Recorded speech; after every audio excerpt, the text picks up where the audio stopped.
I am here again, Gaviota Hot Springs. So, you know, not too bad. Last time I was here, I only soaked in this pool for a little bit, you know. I had a friend's wedding and whatnot, and I kind of got here a little later in the morning, and this time is nice because I'm actually here a little earlier in the morning, and so I should maybe have like an hour or two. Yeah, right now it's about 50 degrees outside, and yeah, so mid 90s, about 95 in this pool. All right, definitely muddy, but you know, I feel like it'll be fine here. It's not necessarily the most clean area. Yeah, high 80s. That's actually really nice. Nice and gooey. Yeah, I don't know if there are actual benefits to this or not. Good stuff. I'm gonna chill for a bit and then rinse this all off. Did my best to kind of get that all rinsed off. But yeah, anyways, now time for the hot pool. Here we go. We got the hot pool, Gaviota. That feels nice. So coming out here, I had a few thoughts of things that I could have done. One of them was Gaviota Peak, right? And I would have gotten here earlier to do that, I think. My worry was the mud, so sections of the loop can get really muddy after the rains. And I don't think that was the case slower down, but definitely when I've been here in the past and gone up that trail a little ways following rains, the mud can get really, really bad. And that was another thing. So I wasn't really planning on Gaviota Peak. The one that I wanted to do, which I haven't done in a while, is the upper kind of longer Bill Wallace Trail loop, which is really nice. And I think around like 2017, 2018, when I lived in the area, I used to kind of bike there and do the 11 to 13 mile-ish, whatever, however long that loop is. Maybe every week sometimes, every couple of weeks sometimes. And I don't know how it is now. You know, I'm curious about how well maintained it is. I've seen some stuff on, I think it was like one of these, maybe All Trails or something. I don't have the app, but certain things where people leave reviews, and I guess it's still like pretty horribly overgrown. And since I've kind of revisited it, I guess within the last like maybe 5-ish years, I may have gone once or twice doing the long loop. And yeah, it's definitely gotten harder to kind of cross the kind of the westish fork of the El Capitan Creek. It's really kind of eroded back down, but it's a nice trail. In the beginning, you kind of start going up in this grassy area. I'll put some photographs for y'all, and you keep going. I don't know exactly what photos I have, but eventually you cross you get down to the resort area where I think there's some sort of easement, and you go up the longer way, and you get to the west fork of El Capitan Creek. I actually went all the way up the creek at one point, all the way up to this waterfall at least, and that was kind of cool. So any of you waterfall chasers, I'll put a few photos of the waterfall there. It may be flowing more after a rain than it was when I went, but it was still nice. I like the waterfall. So yeah, after that crossing, you kind of keep going up on this fire road, and then down to another crossing. Then it's pretty steep. You get up to this kind of ridge, I guess, on the east side of the loop, and in the northeast section of the loop, there still is to some extent, but I think a lot of it is overgrown. There is this trail that goes up a little ways and then crosses back over the creek. And it used to sort of make its way up this ridge line to Camino Cielo. So any of you kind of people who are into some of the more extreme trails in the front country of Santa Barbara, that definitely was one of them. But I think after the Whittier fire, or maybe the Sherpa fire too, a lot of that area got burned and destroyed, and has since, especially in the upper areas, as far as I can tell, mostly just kind of been filled with vegetation and chaparral. It's probably not something that would be easy to hike now, and it never really was an easy trail. But I think that may have been just lost to time. Anyways, I went digging through some old photos recently. I don't know if I have any of it when it was grown, but I'll put a few pictures of part of that trail after some of the burning in that area, and you can just see for yourself like some of these views that how devastating the fire was, and how marvelous some of these views are of some of these upper sections of the mountains in this remote trail. And I think I also have a photo of that Upper Creek crossing, so I'll include that here. But yeah, so back to the main loop. What's really nice is the descent kind of back down, which is steep. You do have these fire roads, but the descent down on the east side is pretty awesome as the sun comes up. I think it rises in the east, right? And so you're looking across the El Capitan Canyon on, I guess, some of the fire road you were just jogging up, and also on the hill crest. And I'll put the photos in. I don't know if they do justice. But yeah, so that's a pretty nice spot. As you keep going down, there are several routes you can take. So you'll get to this spot where there's a little bit of like kind of, you got to kind of figure out which fire road to go on. I know the route well, but I'm not going to talk through it really in detail, because there are some trails that I think lead to ranches or just nowhere, potentially nowhere you're supposed to be, but yeah, you get to this area where there's a lot of, I think, stalks of like mustard flower and whatnot, and like kind of the more grassy stuff. And that's pretty nice. I remember the very first time I was there, I saw a pack of coyotes running up the fire road. And from there, I think you can run down into the ranch and kind of reconnect with the lower part of the Bill Wallace Trail.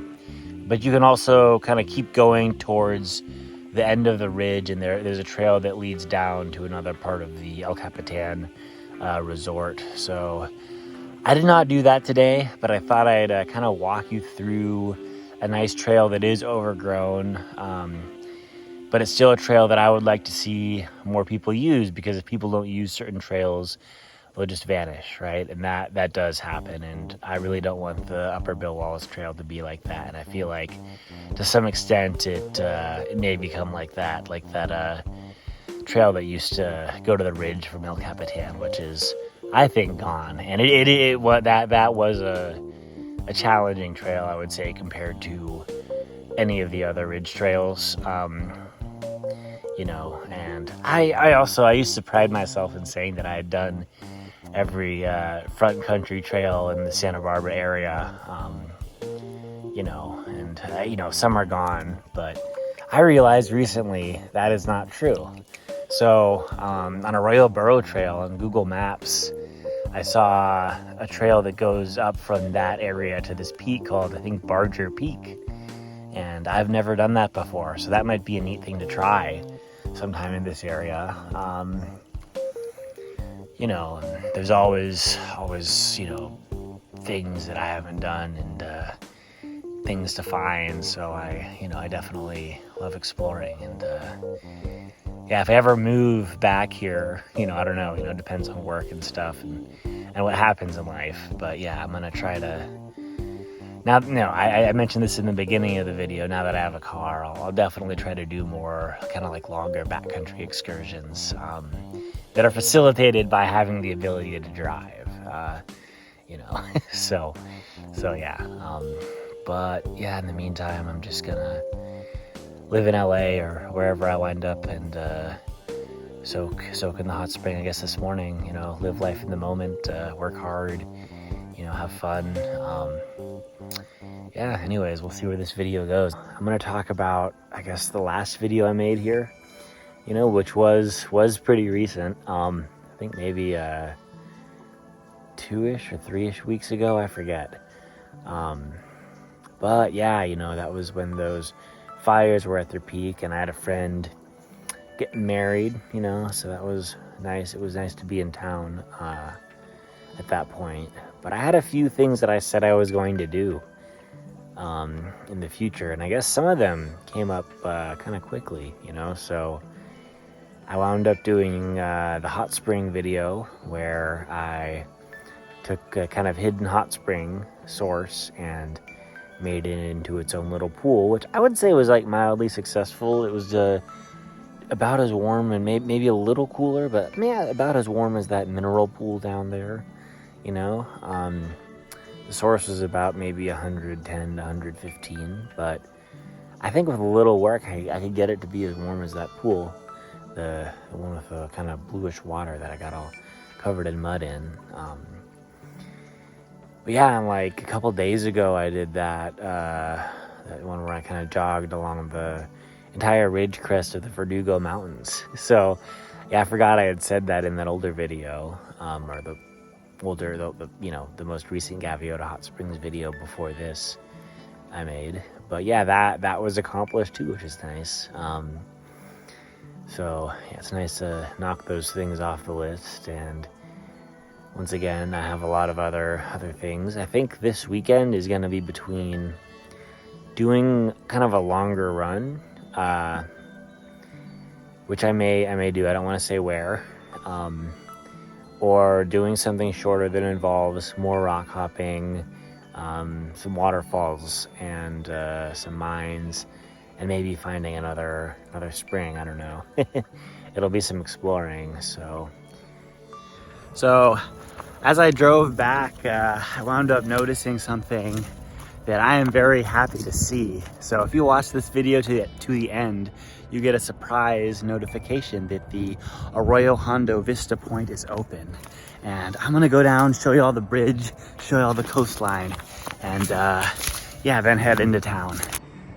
You have this neat little panel here, and right now it's definitely high tide. I'm gonna show you guys a way down to the beach that's that way. But for now, let's walk out here and take a look at this bridge. So, I mean, I'm on the bridge, I guess, but this is the railroad bridge, and this is the old Arroyo Hondo bridge over this Arroyo Hondo Canyon. And I think at some point earlier in this video, assuming I link it to the Gaviota video, I said that I had been on every trail in the Santa Barbara front country. But that includes sort of like generally kind of publicly accessible trails. And an area that I have not been in the front country are the trails in Arroyo Hondo. Now, I've been out on Barron Ranch that goes all the way up there to Camino Cielo, which is a little further down that way. I've been up on that trail, on the ridgeline the whole way. And that trail that starts sort of near that fire station and goes up to the Gaviota Trespass Trail. But yeah, the Arroyo Hondo ones, I think you need to kind of schedule an appointment. You can kind of go down that way. There is a rope. But if you go around here, you can avoid using the rope, from what I recall. Again, I haven't been here because there was a closure for, I don't know how long it was, maybe a year or so.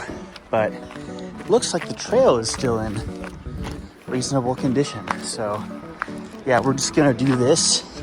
This is gonna be a longer video than I anticipated.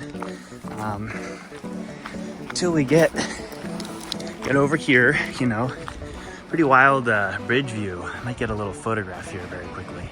Had to get a picture. So anyways, yeah, little steep here. You're gonna wanna be careful. But you have this staircase and that rope behind me, you can see. And you just take this down, and it leads out to the beach. So I'm just gonna go to the beach very fast, maybe do a little bit of a cold plunge. I think I still have some sulfur smelling mud in my hair from the hot spring. But yeah, this is super exciting though. So I'm gonna stop filming for now until we get to the coast. Behind me is the coastline right here, and I'm standing on one of those erosion barriers made of concrete. The goal of these things here is sort of this, to build a barrier, some engineering feat here to prevent the waves from eroding the sea cliffs back, and that can be a very big issue, I know, in areas like Isla Vista and whatnot. But anyways, I think I'm gonna rinse off in the ocean very quickly. And I may try to videotape it, although I don't have my waterproof case, but I might be able to set it on a rock or something and get some footage. I don't know. Might just be a fraction of what I do though.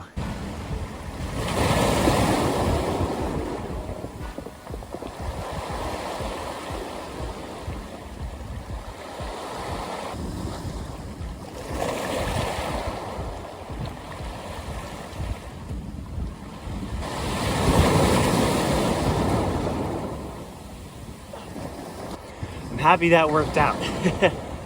That was very, very satisfying. So anyways, yeah, I'm gonna end the video now. I'm gonna head back up, drive into town, and you know, maybe clean up a little bit, then do my appointment.